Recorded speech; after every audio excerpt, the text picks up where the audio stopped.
যে গলির কুত্তা, গলিতে কিন্তু বিরাট পাওয়ারফুল। উনি আসেন না দেশে, আসেন উনি পিস সাচ্ছে আর এনে কিছু মুরিদ বানাইছে। আগের নতুন অনলাইনের আওয়ামী সিপাহসালার মাসুদ কামালের নিয়ে কথা কই, ওরে কইছিলাম একটু ঠাসি খেয়ে থাকতে, তো ঠাসি তো খাবে না, বেশি কথা কয়, বক বকাইছে। আজকে আবার একটা বক বকাইছে, এই যে এটা মাসুদ কামাল কি বক বকাইছে। আজ না 5ই আগস্টে গণভবনের পরে বঙ্গভবনের দখল নিতে হইতো, সুপ্পুকে তাড়াইতে হইতো, ওই দিনে পাশায় লাথি দিয়া, সেটা হয় নাই। কিন্তু মাসুদ কামাল কেন লাগলো মাহফুজের পিছনে? কারণ মাহফুজ বলছে কোনোভাবেই আওয়ামী লীগকে নির্বাচনে অংশগ্রহণ করতে দেওয়া হবে না। আওয়ামী লীগকে সব বাংলাদেশ বিরোধী বলিছে, খুব ভালো কথা বলিছে, সাবাস বাঘের বাচ্চা, বাংলাদেশের মানুষের মনের কথা কইছে, আমাদের পূর্ণ সমর্থন আছে। এটা মাসুদ কামালের পুচ্ছে আগুন ধরে গেছে। আপনি এখন ওই চ্যালেঞ্জটা নেন, ওই চ্যালেঞ্জটা নেন পিনাকি ভট্টাচার্যের। পিনাকি দা যে চ্যালেঞ্জ দিছে এটা কিন্তু উনি ছাড় দিবে না, কিন্তু উনি যা বলে তা কইরা ছাড়ে। আপনি 1 সপ্তাহের মধ্যে সমস্ত প্রমাণ দিয়া জানায়া দেন যে হ্যাঁ আপনি পলাতক আসামি, আপনি ক্রাইম কইরা দেশ থেকে পলায়া গেছেন। আর যদি সেটা বলতে না পারেন। দর্শক, আজকের এই ভিডিওটি দেখলে আপনারা রীতিমতো অবাক হয়ে যাবেন। আপনারা জানেন ইতিমধ্যে আওয়ামী লীগ সরকারের পতন হয়েছে। এখন ক্ষমতায় আছেন অন্তর্বর্তী সরকার ডক্টর মোহাম্মদ ইউনূস। অন্তর্বর্তী সরকারের মাননীয় উপদেষ্টা ডক্টর মোহাম্মদ ইউনূস থাকাকালীন দেশে কি কি ঘটনা ঘটে যাচ্ছে তা আপনাদের প্রমাণ সহকারে দেখাবো। দর্শক, কথা আর বাড়াবো না, ভিডিওতে চলে যাব। তার আগে আপনাদের কাছে ছোট্ট একটি অনুরোধ, আপনি যদি আমাদের চ্যানেলে নতুন দর্শক হয়ে থাকেন তাহলে অবশ্যই চ্যানেলটি সাবস্ক্রাইব করে পাশে থাকা বেল আইকনটি বাজিয়ে দিতে ভুলবেন না। যারা অলরেডি আমার চ্যানেলটি সাবস্ক্রাইব করেছেন তাদেরকে জানাই অসংখ্য ধন্যবাদ। চলুন ভিডিওটি শুরু করা যাক। মহা গ্যাঞ্জাম লেগে গেছে। এই গ্যাঞ্জাম সহজে থামবে না। ব্যক্তিত্বের লড়াই, এখানে ব্যক্তিত্ব নিয়ে টান দিছে তো। আর ব্যক্তিত্বের লড়াই কিন্তু সাংঘাতিক লড়াই হয় ভাই। ওই যে টাকা পয়সা, বাড়ি গাড়ি, জায়গা সম্পত্তির লড়াই যেমন হয় সেটা না, কিন্তু ব্যক্তিত্বের লড়াই ভয়াবহ। এই ব্যক্তিত্বের লড়াই শুরু হয়েছে। এখানে ঘটনা ঘটছে 2টা। আচ্ছা, কোনটা নিয়ে আগে আলোচনা করি? পিনাকি দারটা পরে আলোচনা করি।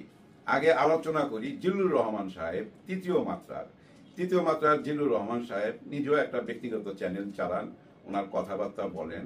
উনি যখন কথা বলেন অনেক সাবজেক্ট নিয়ে কথা বলেন, অনেক বড় মাপের সাংবাদিক, বলতেই পারেন, কোনো অসুবিধা নাই। কিন্তু এবার একটা কথা বলছেন উনি, কথাটা হাসনাত আব্দুল্লাহকে নিয়ে। হ্যাঁ, হাসনাত আব্দুল্লাহকে নিয়ে উনি নাম নেন নাই। কথাটা এমন, ওনার ওই কন্টেন্টটা দেখলে আপনারা বুঝবেন, নাম না নিল যে এটা হাসনাত আব্দুল্লাহকেই বলা হচ্ছে। কারণ উনি বলছে সমন্বয়কদের এই বিপ্লবের সাথে যারা জড়িত ছিল প্রথম সারির একজন কোন একটি হাসপাতালে টেলিফোন কইরা হামকি দামকি দেওয়া হয়েছে।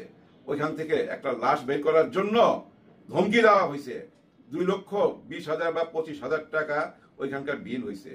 ওইখানে 2,25,000 টাকা বিল হয়েছে হাসপাতালে। ঘটনাটা ভাই অনেক মর্মান্তিক, একটু শুনেন।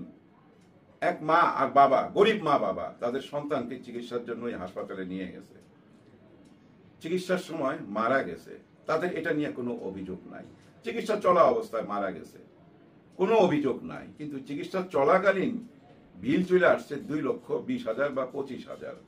এখন ওনারা 1 লক্ষ টাকা জোগাড় করতে পারছে। গরিব মানুষ লাশটা চায়, সন্তানের লাশ চায়, দেওয়া হচ্ছিল না।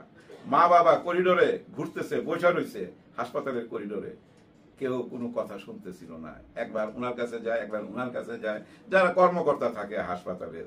কেউ যখন কথা শুনতেছিল না, এদিকে সময় গড়াইতেছিল, নিজের সন্তানের লাশটা পইরা রয়েছে, নিতে পারতেছে না। ওনারা স্থানীয় সমন্বয়ক যে ছিল তাদের সহায়তা চাইছে যে আমরা আমাদের বাচ্চার লাশটা নিতে পারতেছি না, আমাদেরকে হেল্প করেন। তারা ওই মায়ের টেলিফোন দিয়ে হাসনাত আব্দুল্লাহকে কল লাগায়। উনি তখন কুমিল্লায়।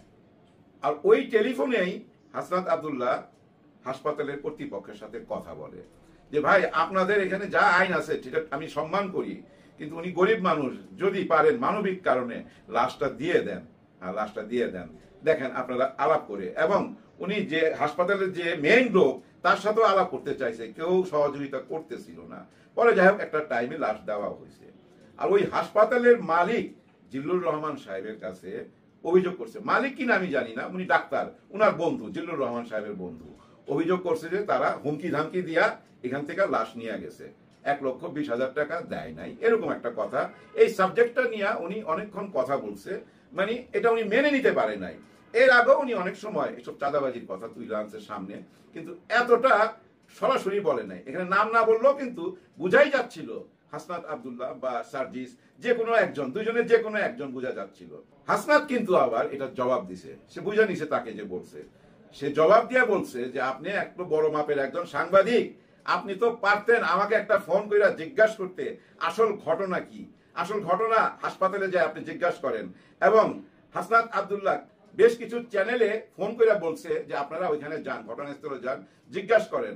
আমি জাস্ট ওনাদেরকে আবেদন করছি যে মানবিক কারণে ছেড়ে দেন প্লিজ, লাশটা মায়ের কোলে দিয়ে দেন। আমি তো তাদেরকে কোনো হুমকি ধামকি দেই নাই। আর উনি এটাও বলছেন যে আমি দূরে ছিলাম, ওই জন্য সহযোগিতা করতে পারতেছিলাম না, টেলিফোনে জাস্ট এইটুকুই বলছি। এইটুক বলা কি অপরাধ? আর এইটুক বলার জন্য যদি চান্দাবাজ বানায় দেন তাহলে প্রমাণ করে দেন। হাসনাত আব্দুল্লাহ তো বলছে যে হ্যাঁ আপনি প্রমাণ করেন, যে সমস্ত সাংবাদিক হাসপাতালে যায় প্রমাণ করুক যে আমি তাদেরকে হুমকি ধামকি দিছি। এখন যদি হাসপাতাল বলে যে না আমরা তো হুমকি ধামকি পাই নাই, উনি তো সুন্দরভাবে বুঝায় বলছে আমাদেরকে, তাহলে যাই হোক এটা প্রমাণ হওয়া উচিত।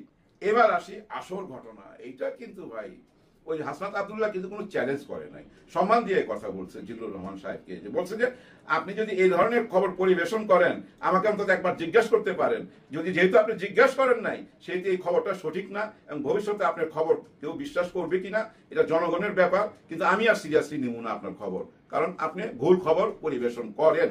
এরকম একটা ইঙ্গিত দিছে, কোনো চ্যালেঞ্জে যায় নাই। কিন্তু পিনাকি দা কিন্তু চ্যালেঞ্জে গেছে। কেন চ্যালেঞ্জে গেছে? মাসুদ কামাল সাহেব উনি কিন্তু একজন প্রখ্যাত সাংবাদিক, এবং উনি কিন্তু সবসময় সরকারের বিপক্ষে কথা বলে। বর্তমান সরকারের বিপক্ষে কথা বলে এমন না, কিন্তু উনি আওয়ামী লীগ সরকারের বিপক্ষে কথা বলছে। আবার মনে করেন যে ওই যে বিএনপির আমলে বিএনপি বিপক্ষে কথা বলছে, সমালোচনা করে সরকারের, ঠিকই আছে ওনার জায়গা থেকে উনি, কিন্তু উনি কিন্তু বর্তমান সরকারে একটু দেখতে পারে না, আমার মনে হয় কোনো সহানুভূতি নাই। উনি কিন্তু অনেক অবহেলা করে কথা বলে, হ্যাঁ কোনো মূল্য দেয় না, কিন্তু চ্যালেঞ্জের মুখে ছুঁড়া মারে সব সময়, এবং যুক্তি তর্ক দিয়া একেবারে না নিচে নামায়া দেয়, নিচে নামায়া দেয়। বুঝাই যায় যে ওনার সাথে তর্কে কেউ পারবে না, উনি খুব সুন্দর যুক্তি দিতে পারে। কিন্তু এইভাবে নিচে নামাইতে নামাইতে আরো একজনকে নিচে নামায়া ফেলছেন উনি। কিন্তু উনি তো মেনে নিবে না, সরকারের থেকে কেউ প্রতিবাদ না করলেও এই সরকার তো আসলে প্রতিবাদ করবে না। উনি স্বাধীনতা দিছে যে যা যা ইচ্ছা বলতে থাক ভাই, তোরা তোদের কথা বল, আমরা আমাদের কাজ করি, এই পলিসিতে যাচ্ছে। কিন্তু সবাই তো আর এই পলিসিতে যাবে না। পিনাকিদা ধইরা ফেলাইছে। কি কথার জন্য ধরছে? উনি মানে মাসুদ কামাল সাহেব টক শোতে বলছে পিনাকিদা এই দেশে অপরাধ কইরা পালাইয়া গেছে, একজন অপরাধী, একজন ক্রিমিনাল। এখন পিনাকিদা বলছে আমি কি ক্রাইম করছি, কত তারিখে ক্রাইম করছি, কোন থানায় আমার মামলা, জিডি বা দুদকে কোনো আমার মামলা আছে কিনা, মোকদ্দমা আছে কিনা, থাকলে নথিপত্র সবকিছু এক সপ্তাহের মধ্যে দেখাইতে বলছে। সোশ্যাল মিডিয়াতে চ্যালেঞ্জ ছুড়ে দিছে, এক সপ্তাহ টাইম দিছে, এক সপ্তাহের মধ্যে সমস্ত নথিপত্র সহকারে প্রমাণ দিতে হবে পিনাকিদা অপরাধ কইরা এই দেশ থেকে পালিয়ে চলে গেছে। এটা কিন্তু বিরাট চ্যালেঞ্জ। কিন্তু এক সপ্তাহের মধ্যে যদি না দেয়, উনি বলছে ক্ষমা চাইতে হবে। হ্যাঁ, মাসুদ কামালকে ক্ষমা চাইতে হবে যে আমি ভুল কইরা ফেলাইছি। আর যদি ক্ষমাও না চায়, প্রমাণও না দেয়, উনি কিন্তু একটা সাবধান বাণী ছুঁড়া মারছে, এমন সাবধান বাণী যে আমি এটার এমন বিচার করব যেটা আগামী 100 বছর। এবং একটা খারাপ কথা বলছে, আমি এটা মুখে আনতে চাই না, যে এরা ঠিক পথে চলবে, এদেরকে আমি ঠিক করে ফেলাবো। খুব বড় একটা গালি দিয়া কইছে। কিন্তু এখন চিন্তা করেন, উনি তো ছাড় দেওয়ার মানুষ না, দিবেন না পিনাকিদা ছাড়, কারণ উনি অপরাধ করে দেশ থেকে পালায়া চলে গেছে। যার জন্য আসে না, এরকম দাঁড়ায় না ব্যাপারটা, এরকমই তো দাঁড়ায়। এখন আমরা তো এই ব্যাপারটা জানতাম না, আমরা তো মাসুদ কামাল সাহেবের মাধ্যমে জানলাম, যেহেতু উনি একজন সুপারহিট বক্তা। হ্যাঁ, সুপারহিট বক্তা, এবং এই যে আপনার টক শোতে উনিও কিন্তু সুপারহিট। আচ্ছা, এর মধ্যে জানেন টক শোর সবাই যে হরতাল করছিল? হ্যাঁ হ্যাঁ, এটা একটা মজার খবর। টক শোর সবাই হরতাল করছে, কারণ কি জানেন? ওই টক শোতে গেলে 2000-3000 টাকার খাম ধরায় দেয়। ওনারা বলছে যে না, আমরা এত অল্প টাকা নিব না, আমাদের দিয়ে আপনারা ইউটিউবে কামান। হ্যাঁ, শুধু তো আপনারা চ্যানেলে চালান তা তো না, ইউটিউবে টাকা কামান, তাহলে আমাদেরকে কেন দিবেন না? আমাদের কনফিডেন্স বাড়াইতে হবে। যার জন্য কয়েকদিন মাঝখানে কিন্তু প্রচুর নতুন মুখ দেখছেন আপনারা টক শোতে। হ্যাঁ, নতুন মুখরা সুযোগ পাচ্ছিল, বড়রা, সিনিয়ররা, যারা সুপারস্টার আর কি, সুপারস্টার, তারা হরতাল করছিল। যাই হোক, আমি মনে করি এই সুপারস্টার মাসুদ কামাল সাহেব আপনি এক সপ্তাহের মধ্যে অবশ্যই প্রমাণ দিতে পারবেন। আপনি তো সরি বলার লোক না, কেন সরি বলবেন? আপনি তো না যাই না, তথ্য না নিয়ে অত বড় কথা বলতে পারেন না। কারণ কি জানেন কামাল ভাই, একটা জিনিস চিন্তা করবেন, আপনাকে যেমন প্রচুর লোক ভালোবাসে, তেমনি কিন্তু উনাকেও প্রচুর লোক ভালোবাসে। আপনাকে ভালোবাসে কারা জানেন? ওই যে আপনি মাঝে মাঝে জরিপ করেন না, এই জরিপে কারা ভোট দেয়? যারা আপনাকে ভালোবাসে, যারা আপনার ফলোয়ার। আপনার ফলোয়ার কারা বলেন তো? যারা প্রাণ খুইলা কথা বলতে পারতেছে না, আপনার কমেন্ট বক্সে যা প্রাণ খুইলা কথা বলে, আপনাকে সাপোর্ট দেয়, মানে আওয়ামী লীগের যারা আছে এই দেশে তারা আপনাকে প্রচুর সাপোর্ট দেয়, কারণ তারা আপনার মনের কথা থেকে বুঝা নেয় যে আমাদের জন্য একজন আছে, সে হলো মাসুদ কামাল, আমাদের হয়ে কথা বলতেছে, এটা বোঝা যায়। এবং আমি চ্যালেঞ্জ দিয়ে বলতে পারি, আপনার কল রেকর্ড যদি পরীক্ষা করা হয়, অনেক বড় বড় নেতার ফোন কল পাওয়া যাবে। হ্যাঁ, যদি পরীক্ষা করা হয়।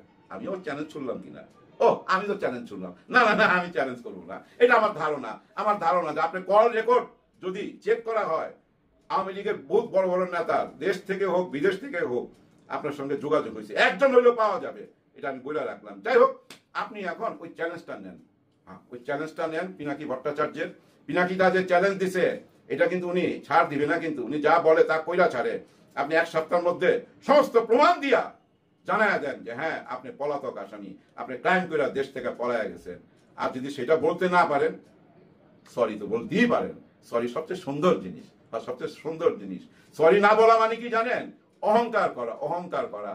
সরি বলতে জানে নাই বইলা শেখ হাসিনার পতন হয়েছে, অহংকার ছিল বলেই পতন হয়েছে। যদি সরি বইলা কোটা আন্দোলন মাইনা নিত, এ অঘটন ঘটে না। আর এই যে সাংবাদিকদেরকে নিয়ে এখন যে গ্যাঞ্জামটা লাগছে, এই গ্যাঞ্জামটাও লাগে না। সরি বলা কিন্তু একটা গুণ, বিরাট গুণ, সবাই বলতে পারে না। সবার জন্য সবাই দোয়া করবেন। আল্লাহ হাফেজ। আঙ্গের নতুন অনলাইনের আওয়ামী সুপারস্টার মাসুদ কামালের নিয়ে কথা কই, ওরে কইছিলাম একটু ঠাসি খাই থাকতে, তো ঠাসি তো খাবে না, বেশি কথা কয়, বক বকাইছে। আজকে আবার একটা বক বকাইছে, এই যে এটা মাসুদ কামাল কি বক বকাইছে আজ না দেখি।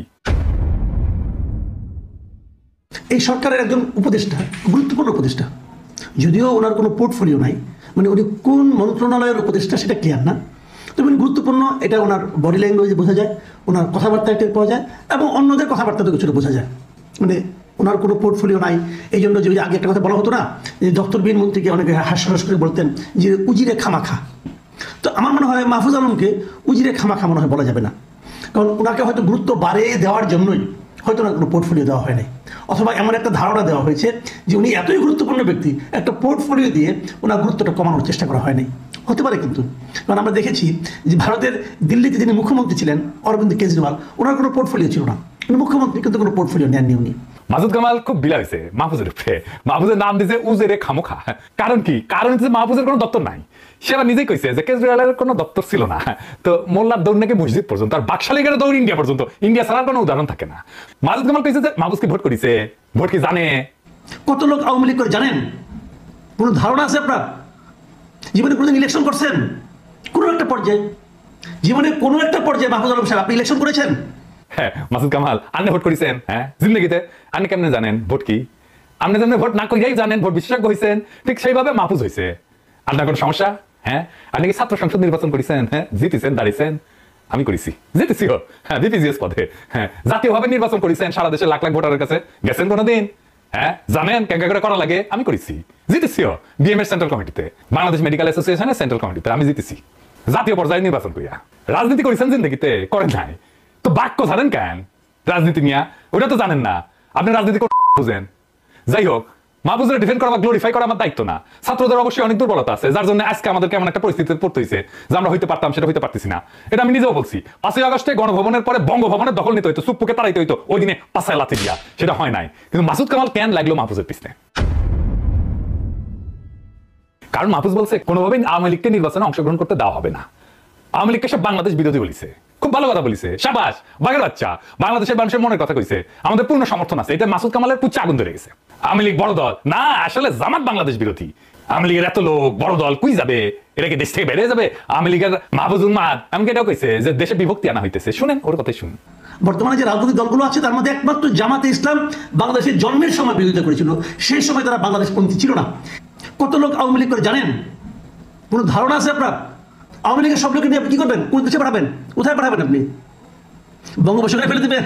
দেখি সব একসঙ্গে জোর করে জোর করে গণকবর দিয়ে দেবেন? কি করবেন ভাই? আমার মাঝে মাঝে এই সমস্ত লোকের মানসিক সুস্থতা নিয়ে সন্দেহ হয়। ওনারা কি পাগল হয়ে গেলেন এই মাহফুজ আলমের বক্তব্যের জন্য? যাদের কাছে ক্ষমা চাওয়া যে এরকম একটা বক্তব্য আমরা দিতে চাই না, তা না হলে সরকারের শৃঙ্খলা থাকবে না। শৃঙ্খলা থাকে না, এইভাবে শৃঙ্খলা প্রতিষ্ঠিত হয় না। এইভাবে মানুষের মনে বিভক্তি তৈরি করে দিয়ে মানুষের মধ্যে একটা বিভেদ ছড়িয়ে দেওয়ার যে প্রবণতা, এই প্রবণতাকে দেশ গড়ার কোনো উদ্যোগ বলা যায় না। আওয়ামী লীগ বাংলাদেশপন্থী দল, আওয়ামী লীগ যতবার ক্ষমতা আসছে ততবার বাংলাদেশের স্বার্থ ইন্ডিয়ার কাছে বেঁচে দিছে, জাস্ট ক্ষমতায় থাকার জন্য। 1971 গোপন চুক্তি করেছে, মুজিবের আমলে 25 বছর দাসত্ব চুক্তি করেছে, আর নিজের আমলে ভারতকে যা দিছে তার সারা জীবন ভারত মনে রাখবে মার্কা অসংখ্য চুক্তি করেছে। এই যে মুজিবের আমলে 25 বছরের চুক্তি করেছিল, এই চুক্তির প্রথম বরখলাপ করে ভারত। গণতন্ত্র ছিল এই চুক্তির অন্যতম ভিত্তি। তা মুজিব যখন তাইলে সব দল নিষিদ্ধ করে একদলীয় শাসন বাকশাল করলো, অন্য সবার নির্বাচনে অংশগ্রহণ বাতিল করে দিল, মানুষের রিট করার অধিকার কায়দা নিল, স্বৈর শাসন কায়েম করলো, তখন কি ইন্ডিয়া এই চুক্তি থেকে বের হয়ে গেছিল? তাই চুক্তিটা থাকে কেমনে, বের হয়ে যায়নি কেন? এই চুক্তি একটা ধারা ছিল একে অপরের উপরে কোনো আগ্রাসনমূলক তৎপরতা পরিচালনা করবে না এবং নিজ ভূখণ্ডে এমন কোনো সামরিক আয়োজনে ব্যস্ত থাকবে না যা অপর পক্ষের জন্য সামরিক ক্ষতি বা নিরাপত্তা। দর্শক, সম্পূর্ণ ভিডিওটি দেখলেন, আশা করি বিষয়টি বুঝতে পেরেছেন। এই নিয়ে আপনার গুরুত্বপূর্ণ মন্তব্যটি অবশ্যই কমেন্ট বক্সে জানিয়ে দিবেন। ধন্যবাদ।